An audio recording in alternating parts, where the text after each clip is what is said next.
Good morning everyone. आज जो हम टॉपिक पढ़ रहे हैं, कल हमने ब्लॉटिंग टेक्निक्स पढ़ी थी। ब्लॉटिंग टेक्निक्स में ही ब्लॉटिंग टेक्निक की एक एप्लीकेशन मान लो, उस टॉपिक का नाम है डीएनए फिंगरप्रिंटिंग। ये भी यूनिट 3 का ही टॉपिक है, यूनिट 3 का टॉपिक है और इसका नाम है क्या? DNA fingerprinting.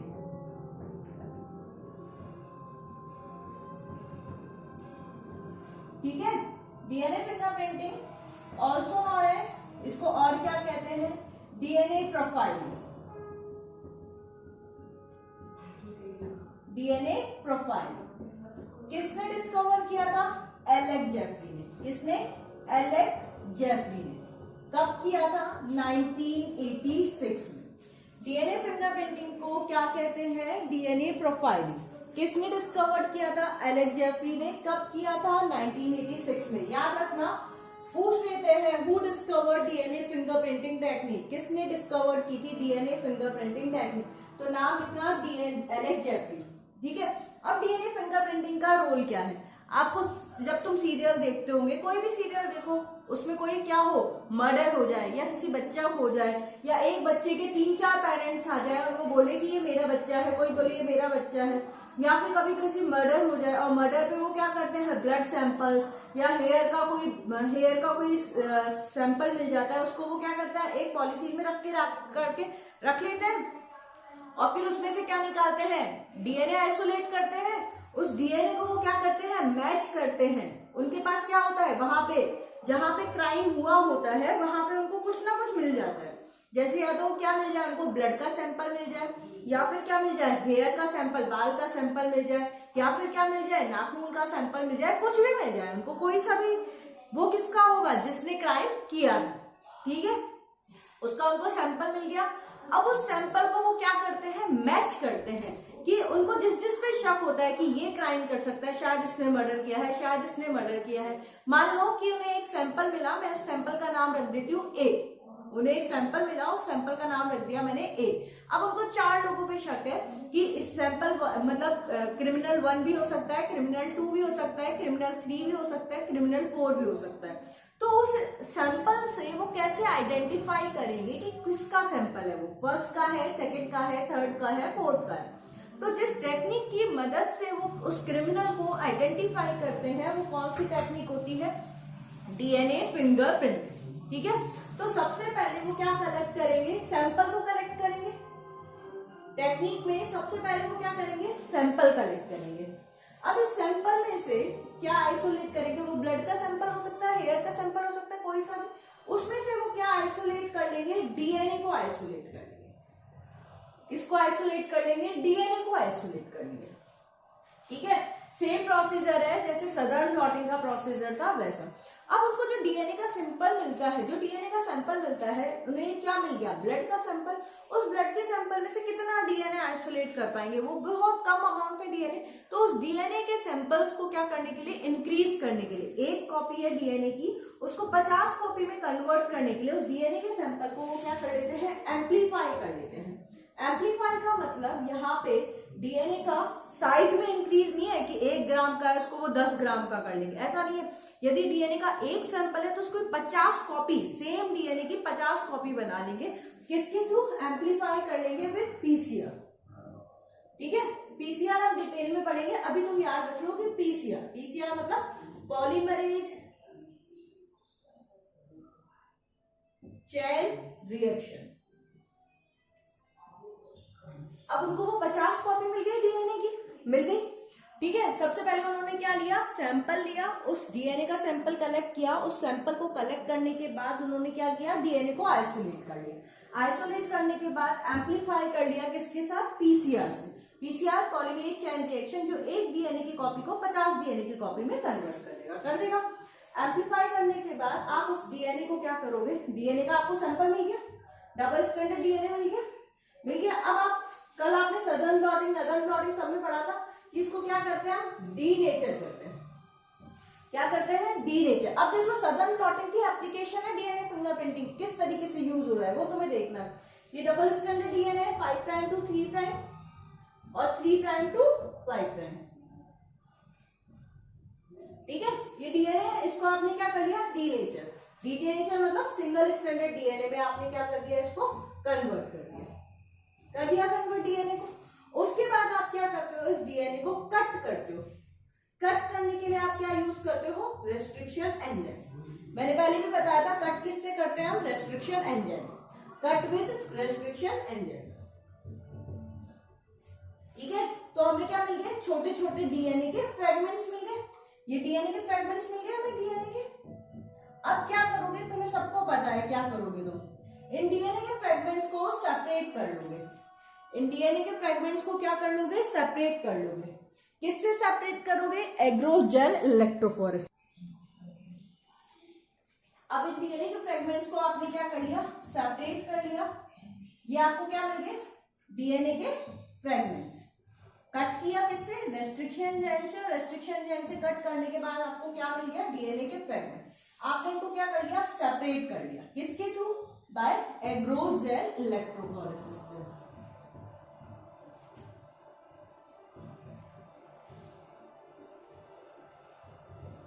एग्रोजेल इलेक्ट्रोफोरेसिस से क्या कर लोगे, सेपरेट कर लोगे।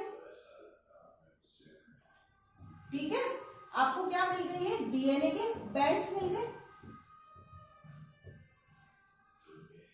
ठीक है, आपको क्या ऑब्टेन हो गए, डीएनए के बैंड्स। अब आप इन डीएनए के बैंड्स को कहां ट्रांसफर कर दोगे, अब इन डीएनए के बैंड्स को आप ट्रांसफर कर दोगे कहां, नाइट्रोसेल्यूलोज मेम्ब्रेन फिल्टर पर। किसमें ट्रांसफर कर दोगे, nitrocellulose membrane filter.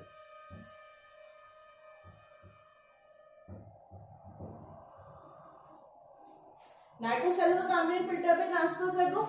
Nitrocellulose membrane filter पर ये डीएनए के बैंड्स आराम से चिपक जाए, इस पे नाइट्रोसेल्यूलोज मेम्ब्रेन फिल्टर पर। इसके लिए आप इसको क्या करते हो, बेक करते हो। क्या करते हो, बेक करते हो। कितने डिग्री सेंटीग्रेड पर, 80 डिग्री सेंटीग्रेड पर। ठीक है, एक बार यहां तक दोबारा समझ लो और साथ में लिखते जाना, फिर मैं क्या करूंगी, रफ करूंगी इसको। सबसे पहले आपने क्या किया, जो आपका क्राइम सीन था, ठीक है समझना, जो आपका क्राइम सीन था वहां से आपने क्या किया, सैंपल कलेक्ट किया। सैंपल कलेक्ट करने के बाद आपने क्या किया, डीएनए को आइसोलेट किया। आइसोलेट किया तो डीएनए का सैंपल क्या था, बहुत कम था। तो उसको क्या किया, लार्ज नंबर, एक डीएनए था उसको हमने किसमें, 10 कॉपीज में कन्वर्ट करना है। हमें एक डीएनए की कॉपी को 10 कॉपीज में कन्वर्ट करना है। तो हम क्या यूज करेंगे, PCR, polymerase chain reaction technique का यूज करेंगे। अब हमें क्या मिल गया, डबल स्टैंडर्ड डीएनए मिल गया। उस डबल स्टैंडर्ड डीएनए को हम क्या करेंगे, डीनेचर करेंगे। मतलब डबल स्टैंडर्ड डीएनए को आप किसमें कन्वर्ट कर रहे हो, सिंगल स्टैंडर्ड डीएनए में। ठीक है, सिंगल स्टैंडर्ड डीएनए में कन्वर्ट करने के बाद आप इसको कट करोगे किससे, रेस्ट्रिक्शन एंजाइम से। आरई का मतलब रेस्ट्रिक्शन एंजाइम। आरई याद रखना हमेशा, आरई भी क्या करती है, कट करने का काम, और हमारी आरई भी क्या कर रही है, कट करने का काम। ठीक है, कट कर दिया और हमें क्या मिल गया, डीएनए के फ्रेगमेंट्स मिल गए। अब इन डीएनए को फ्रेगमेंट्स को हम सेपरेट करेंगे किससे, एग्रोजेल इलेक्ट्रोफोरेसिस। और मैंने कल भी बताया था कि एग्रोजेल इलेक्ट्रोफोरेसिस कौन से प्रिंसिपल पे काम करता है, एग्रोजेल इलेक्ट्रोफोरेसिस ब्रेक सेगमेंट्स को सेपरेट करता है on the basis of its. एग्रोजेल electrophoresis कौन से प्रिंसिपल पे काम करता है, एग्रोजेल इलेक्ट्रोफोरेसिस सेपरेट करता है मॉलिक्यूल्स को on the basis of its molecular weight. तो जिनका मॉलिक्यूलर वेट ज्यादा होगा वो ऊपर रह जाएंगे, जिनका मॉलिक्यूलर वेट कम होगा वो कहाँ आ जाएंगे, नीचे आ जाएंगे। इनको क्या कहते हैं, डीएनए के बैंड्स। अब इन डीएनए के बैंड्स को आप किस पे ट्रांसफर कर दोगे, नाइट्रोसेल्यूलोज मेम्ब्रेन फिल्टर पर। किस पे ट्रांसफर कर देंगे, नाइट्रोसेल्यूलोज मेम्ब्रेन फिल्टर पर। और ये कंप्लीटली बाइंड हो जाए नाइट्रोसेल्यूलोज मेम्ब्रेन फिल्टर पर, इसके लिए आप इसको बेक करोगे। बेक मतलब गर्म करोगे, कितने डिग्री सेंटीग्रेड पर, 80 डिग्री सेंटीग्रेड पर। जब आप 80 डिग्री सेंटीग्रेड पर इसको बेक करते हो तो ये कंप्लीटली बाइंड हो जाते हैं किससे, नाइट्रोसेल्यूलोज मेम्ब्रेन से। अब नाइट्रोसेल्यूलोज मेम्ब्रेन फिल्टर पर आपने क्या कर दिया, आपका डीएनए ट्रांसफर कर दिया। ठीक है, ये क्या है, नाइट्रोसेल्यूलोज मेम्ब्रेन फिल्टर। ये क्या है, वेल्स है। ये क्या है, वेल्स, जैसे कुआं होता है ना वैसे। इनको क्या बोलते हैं, माइक्रोटाइटर वेल्स। इनको क्या बोलते हैं, माइक्रोटाइटर वेल्स। जिसमें हमने क्या डाला, अपना डीएनए का सैंपल डाल दिया डीएनए का सैंपल।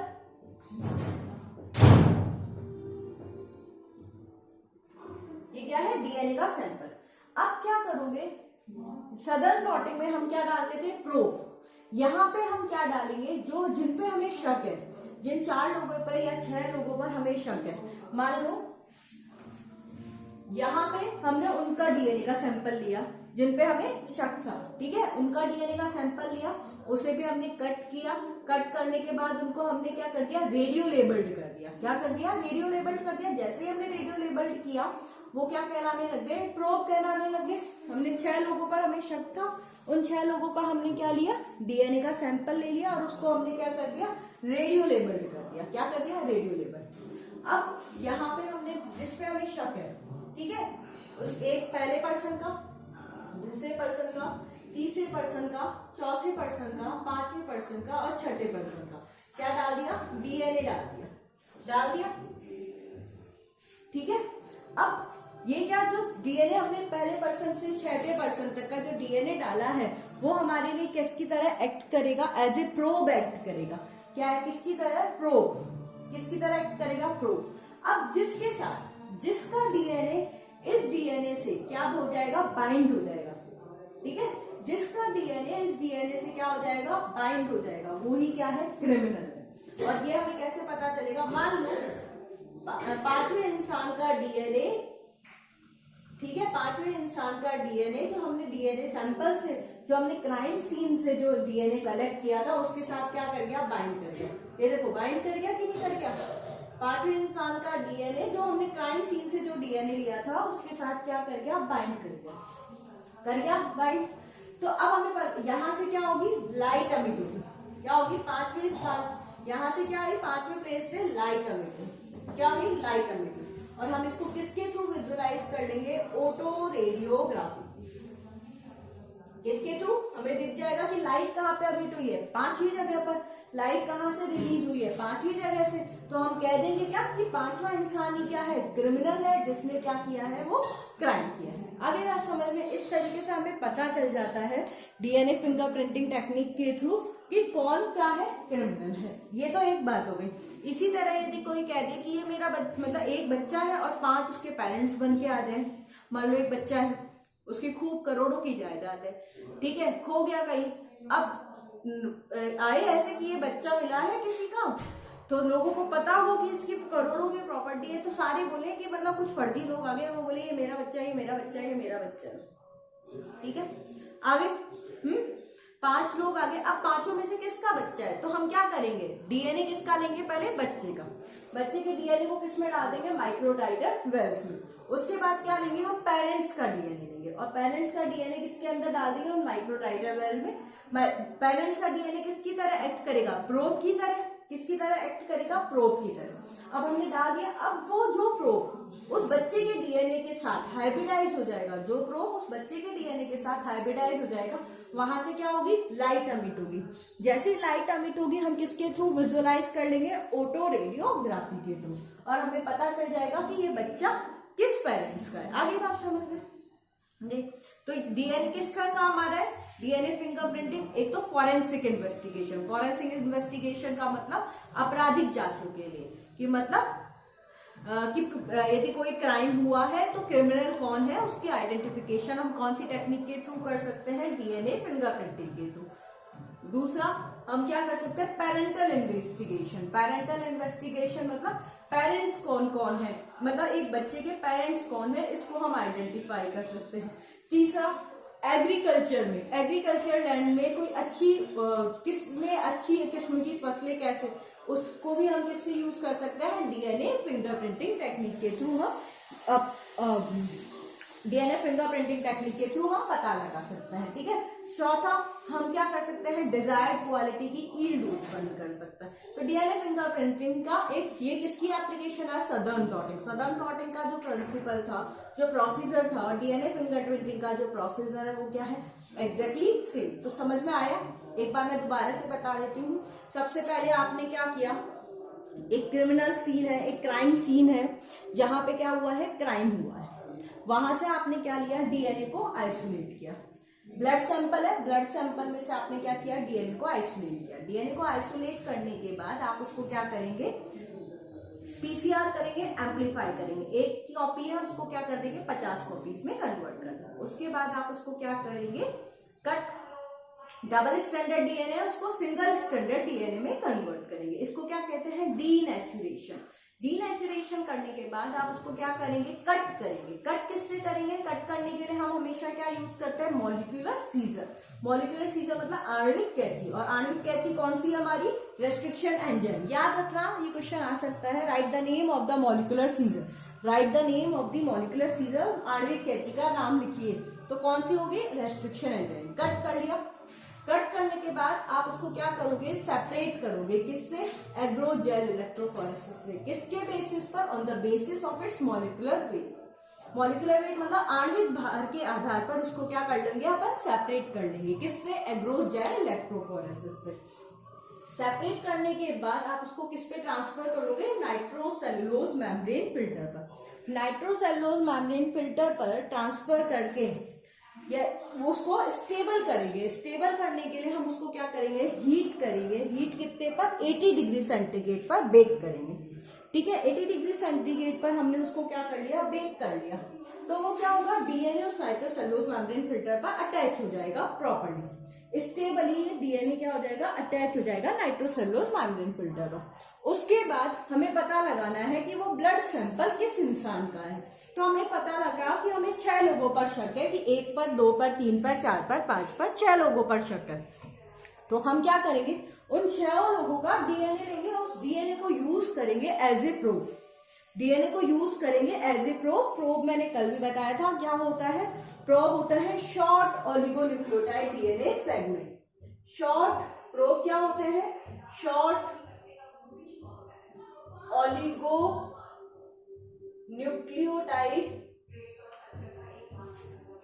डीएनए सेगमेंट जो क्या होते हैं, या मैं लिख दूं रेडियो लेबल। यहां मैं एक और टर्म, एक और वर्ड ऐड कर रही हूं, radio label short oligonucleotide DNA segments को क्या कहते हैं? प्रोब। याद रख लेना, कभी कभी पूछ लेते हैं डिफाइन प्रोब, तो आप लिख देंगे short radio label short oligonucleotide DNA segment is known as probe. तो आपने डिफरेंट डिफरेंट क्राइम सीन से जो 6 लोगों के सैंपल लिए उसको आपने यूज किया एज ए प्रोब। यूज कर लिया, उसके बाद आपने उनके अंदर ऐड कर दिया। ऐड करने के बाद क्या होगा? जहां से लाइट अमिट होगी, जहां से लाइट अमिट होगी वो हम किसके थ्रू देख लेंगे? ऑटो रेडियोग्राफी और एक्सरे क्रिस्टलोग्राफी के थ्रू विजुअलाइज हो जाएगी हमें लाइट। अब ये जो लाइट हमें विजुअलाइज हुई है, जहां से लाइट अमिट हुई है वही हमारा क्या है? क्रिमिनल। आगे बात समझ में? तो ये है पूरा का पूरा क्या? डीएनए फिंगरप्रिंटिंग कहाँ कहाँ यूज होता है? एक तो क्रिमिनल इन्वेस्टिगेशन में। कहाँ कहाँ यूज होता है? Criminal investigation. एक पेरेंटल इन्वेस्टिगेशन, कि बच्चा खो गया तो उसके पेरेंट्स, और पेरेंट्स खो गए तो उसके बच्चे। ठीक है। तीसरा एग्रीकल्चर में। ये सारे किसने? डीएनए फिंगरप्रिंटिंग को और क्या कहते हैं? DNA profiling. किसने डिस्कवर किया था? एलेक्स जेफरी ने। कब किया था? 1986 में। कब किया था? 1986 में। तो यहाँ पे आपका डीएनए फिंगरप्रिंटिंग कंप्लीट होता है। ठीक है, ये यूनिट 3 का ये टॉपिक है। यूनिट 3 में आपका पहले डीएनए हो गया, फिर बायोटेक्नोलॉजी हो गया, ब्लॉटिंग टेक्निक हो गई, और ये डीएनए फिंगरप्रिंटिंग। 4 टॉपिक हो चुके हैं। इन चारों टॉपिक्स को आप बार बार देखिएगा और लर्न करने की कोशिश कीजिएगा। आज के लिए इतना ही, कल फिर मिलूंगी। Thank you.